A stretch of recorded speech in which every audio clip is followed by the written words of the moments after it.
17 फरवरी यानी कि कल बांग्लादेश में शपथ ग्रहण समारोह होना है। बीएनपी के तारिक रहमान पीएम पद की शपथ लेंगे, लेकिन इस मौके पर भारत के प्रधानमंत्री नरेंद्र मोदी मौजूद नहीं रहेंगे, जबकि उन्हें बीएनपी की ओर से बांग्लादेश की ओर से न्योता मिला था। भारत की ओर से लोकसभा अध्यक्ष ओम बिरला और विदेश सचिव विक्रम मिस्री शपथ ग्रहण समारोह में शामिल होंगे। भारत के विदेश मंत्रालय और बीएनपी यानी कि बांग्लादेश नेशनलिस्ट पार्टी के मीडिया सेल की ओर से इसकी पुष्टि की गई है। भारतीय विदेश मंत्रालय की ओर से कहा गया है कि लोकसभा अध्यक्ष ओम बिरला 17 फरवरी 2026 को ढाका में बांग्लादेश नेशनलिस्ट पार्टी के अध्यक्ष तारिक रहमान के नेतृत्व में बन रही नवनिर्वाचित बांग्लादेश सरकार के शपथ ग्रहण समारोह में भारत सरकार का प्रतिनिधित्व करेंगे। विदेश मंत्रालय के मुताबिक लोकसभा अध्यक्ष की मौजूदगी इस महत्वपूर्ण कार्यक्रम में भारत और बांग्लादेश के लोगों के बीच गहरी और स्थायी मित्रता को रेखांकित करती है। ये उन लोकतांत्रिक मूल्यों के प्रति भारत की अटूट प्रतिबद्धता की पुनः पुष्टि है जो हमारे दोनों देशों को जोड़ते हैं। पड़ोसी मुल्क में स्थिर लोकतांत्रिक सरकार भारत के लिए बहुत जरूरी है ताकि सीमा पर शांति बनी रहे। शुक्रवार को चुनाव के नतीजे आने के बाद पीएम मोदी ने तारिक रहमान को फोन पर जीत की बधाई दी। बीएनपी ने भी शुक्रिया अदा कहा और एक्स पर लिखा कि बहुत बहुत धन्यवाद माननीय नरेंद्र मोदी जी।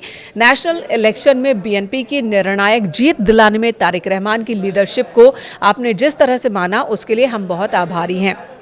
जानकारों का मानना है कि पीएम मोदी का तारिक रहमान को बधाई संदेश देना हसीना सरकार के पतन के बाद भारत के नजरिए में आए एक बड़े बदलाव का संकेत है। हालांकि वो शपथ ग्रहण के दौरान मौजूद नहीं रहेंगे, जबकि उन्हें इनवाइट किया गया था। पीएम मोदी के बांग्लादेश न जाने की वजह है फ्रांस के राष्ट्रपति इमैनुअल मैक्रों का भारत दौरा, जो पहले से ही प्रस्तावित था।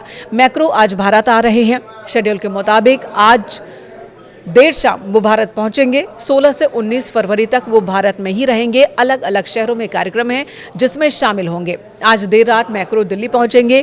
कल मुंबई में कार्यक्रम है। प्रधानमंत्री नरेंद्र मोदी मुंबई में मैक्रो के साथ होंगे, जहां राजभवन के दरबार हॉल में एक एमओयू पर साइन होना है। प्रेस बयान भी जारी किया जाएगा। 19 फरवरी को शाम में मैक्रो पेरिस के लिए रवाना होंगे। पहले से तय इन कार्यक्रमों की वजह से ही और व्यस्तता की वजह से ही पीएम मोदी बांग्लादेश नहीं जा सकेंगे। आपको बता दें, बांग्लादेश में सरकार की ओथ सेरेमनी में शामिल होने के लिए मौजूदा अंतरिम सरकार की ओर से 13 देशों को आमंत्रण पत्र भेजा गया है। वहाँ के अध्यक्षों को इनवाइट किया गया है।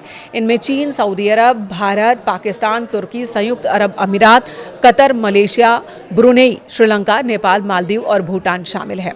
भारत की मौजूदगी यहाँ पर बहुत ही महत्वपूर्ण होगी। हालांकि प्रधानमंत्री नरेंद्र मोदी की मौजूदगी की उम्मीद बांग्लादेश को रही होगी, लेकिन फिलहाल वो इस वक्त तो पूरा नहीं हो पा रहा है। अब आने वाले वक्त में क्या बांग्लादेश कि नए प्रधानमंत्री शपथ लेने के बाद वो भारत की यात्रा पर आएंगे या यहाँ से प्रधानमंत्री बांग्लादेश की यात्रा पर जा सकते हैं, आगे की रूपरेखा क्या होगी ये तो फिलहाल तय नहीं है। लेकिन इतना तय है कि मौजूदा भारतीय सरकार ने बांग्लादेश में बन रही बीएनपी की सरकार के प्रति अपना नज़रिया बदला है। इससे पहले आपको बता दें 2014 में जब बीएनपी के तारिक रहमान ने, जो उस वक्त लंदन में रह रहे थे और कार्यकारी अध्यक्ष थे बीएनपी के, उन्होंने कांग्रेस से नज़दीकियां बढ़ाने की कोशिश की थी। कांग्रेस हमेशा से बीएनपी के करीब मानी गई है। 2014 में जब बीजेपी की सरकार बनी, नरेंद्र मोदी की सरकार बनी, तब भी उनकी कोशिश थी कि भारत सरकार से नज़दीकियों को बढ़ाए। लेकिन उस वक्त जो सुरक्षा एजेंसियां थी उन्होंने सतर्क किया था कि ये संबंध फिलहाल ठीक नहीं। लेकिन अब चीज़ें बहुत बदल चुकी हैं।